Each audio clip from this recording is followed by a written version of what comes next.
TV 24 news ವಾಹಿನಿಗೆ ಸ್ವಾಗತ.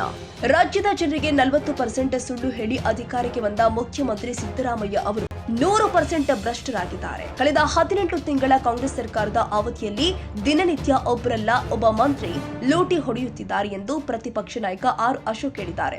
ಸುದ್ದಿಗೋಷ್ಠಿಯಲ್ಲಿ ಮಾತನಾಡಿದ ಅಶೋಕ್, ಸಿದ್ದರಾಮಯ್ಯ ಅವರು ತಮ್ಮ 40 ವರ್ಷದ ಜೀವನ ತೆರೆದ ಪುಸ್ತಕ ಅಂದವರು. ಇವತ್ತು ಅವರ ತೆರೆದ ಪುಸ್ತಕ ಪುಟಗಳು ತಿರುವಿದ್ರೆ ಲೂಟಿಯ ಕಪ್ಪು ಚುಕ್ಕಿಗಳೇ ಕಾಣ್ತಾ ಇದೆ. ಸಿದ್ದರಾಮಯ್ಯ ನೇಮಕ ಮಾಡಿರುವ ಪೊಲೀಸ್ ಅಧಿಕಾರಿಯಿಂದ ವಿಚಾರಣೆ ಎದುರಿಸ್ತಾ ಇರೋದು ಕನ್ನಡಿಗರ ದುರ್ದೈವ. ಅಬಕಾರಿ ಇಲಾಖೆಯಲ್ಲಿ ನಡೆದಿರುವ 700 ಕೋಟಿ ಭ್ರಷ್ಟಾಚಾರದ ಬಗ್ಗೆ ಮಹಾರಾಷ್ಟ್ರದ ಚುನಾವಣಾ ಪ್ರಚಾರದ ವೇಳೆ ಪ್ರಧಾನಮಂತ್ರಿಗಳು ಪ್ರಸ್ತಾಪ ಮಾಡಿದ್ದಾರೆ. ಸಿಎಂ ಸಿದ್ದರಾಮಯ್ಯ ಅವರು ಇದಕ್ಕೆ ಸಾಕ್ಷಿ ಕೊಡಿ ಎಂದು ಹೇಳಿದ್ದಾರೆ. ಅದು ಪ್ರಧಾನಿ ಮೋದಿ ಅವರು ಮಾಡಿರುವ ಆರೋಪವಲ್ಲ, ಕರ್ನಾಟಕ ರಾಜ್ಯ ಮದ್ಯ ಮಾರಾಟಗಾರರ ಸಂಘ ಮಾಡಿರುವ ಆರೋಪ. ಮದ್ಯ ಮಾರಾಟಗಾರರ ಸಂಘ ಬರೆದಿರುವ ಪತ್ರವನ್ನ ಒಮ್ಮೆ ಮುಖ್ಯಮಂತ್ರಿಗಳು ತರಿಸಿಕೊಂಡು ಓದಬೇಕು.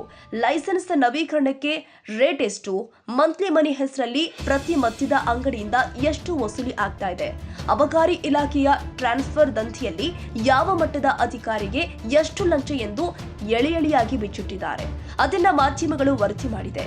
ಇದನ್ನೇ ಪ್ರಧಾನಿ ಮೋದಿ ಅವರು ಮಹಾರಾಷ್ಟ್ರದಲ್ಲಿ ಹೇಳಿದ್ದಾರೆಯೇ ಹೊರತು ಅವರು ಯಾವುದೇ ಸುಳ್ಳು ಆರೋಪ ಮಾಡಿಲ್ಲ. ಸಾಕ್ಷಿ ಬೇಕಾದರೆ ಸಿದ್ದರಾಮಯ್ಯ ಅವರು ಮದ್ಯ ಮಾರಾಟಗಾರ ಸಂಘದ ಆರೋಪದ ಬಗ್ಗೆ ತನಿಖೆ ಮಾಡಲು ಮತ್ತೊಂದು ಎಸ್ಐಟಿ ರಚನೆ ಮಾಡಲಿ. ಮದ್ಯ ಮಾರಾಟಗಾರರು ಮಾಡ್ತಾ ಇರುವ ಆರೋಪ ಸುಳ್ಳಾದ್ರೆ ಅವರ ಲೈಸೆನ್ಸ್ ರದ್ದು ಮಾಡಿ ಅಂಗಡಿಗಳಿಗೆ ಬೀಗ ಹಾಕಿಸಿ. ತಮ್ಮ ಹೈಕಮಾಂಡ್ ನಾಯಕರನ್ನ ಮೆಚ್ಚಿಸಲು ಕನ್ನಡಿಗರ ತೆರಿಗೆ ಹಣವನ್ನ ಲೂಟಿ ಹೊಡೆಯುತ್ತಿರುವ ಕಾಂಗ್ರೆಸ್ ನಾಯಕರಿಗೆ ಪ್ರಧಾನಿ ಮೋದಿ ಅವರ ಬಗ್ಗೆ ಮಾತನಾಡಲು ಯಾವ ನೈತಿಕತೆಯೂ ಇಲ್ಲ. ಗುತ್ತಿಗೆದಾರ ಸಂಘದ ಉಪಾಧ್ಯಕ್ಷ ಅಂಬಿಕಾಪತಿ ಅವರು ಬಿಬಿಎಂಪಿಗೆ ಸಂಬಂಧಪಟ್ಟಂತೆ ಮಾಡಿದ್ದ 40% ಕಮಿಷನ್ ಆರೋಪಗಳು ಶುದ್ಧ ಸುಳ್ಳೆಂದು ಲೋಕಾಯುಕ್ತ ತನಿಖಾ ಅಧಿಕಾರಿಗಳು ಸಲ್ಲಿಸಿರುವ ವರದಿಯಲ್ಲಿ ಬಹಿರಂಗವಾಗಿದೆ.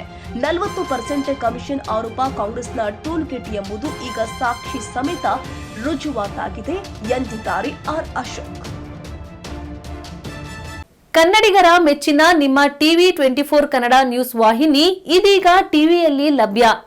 ಕರ್ನಾಟಕ ಮತ್ತು ದೇಶ ವಿದೇಶದ 360 ಡಿಗ್ರಿ ಸುದ್ದಿ ಹಾಗೂ ಉತ್ತರ ಕರ್ನಾಟಕ, ಬೆಳಗಾವಿ, ಬಾಗಲಕೋಟೆ, ಧಾರವಾಡ, ಹಾವೇರಿ, ಗದಗ, ಬಿಜಾಪುರ ಜಿಲ್ಲೆಯ ಕ್ಷಣ ಕ್ಷಣದ ವಿವರವನ್ನ ಪಡೆಯುವುದಕ್ಕೆ ಟಿವಿ 24 ಕನ್ನಡ ನ್ಯೂಸ್ ವಾಹಿನಿಯನ್ನ ಲೈಕ್ ಮಾಡಿ, ವಿಡಿಯೋಗಳನ್ನ ಶೇರ್ ಮಾಡಿ, ಕಮೆಂಟ್ ಮಾಡುವ ಮೂಲಕ ನಮ್ಮ ವಾಹಿನಿಗೆ ಸಹಕಾರ ನೀಡಿ ಮತ್ತು ಚಾನೆಲ್ ಅನ್ನ ಸಬ್ಸ್ಕ್ರೈಬ್ ಮಾಡಿ. Thank you.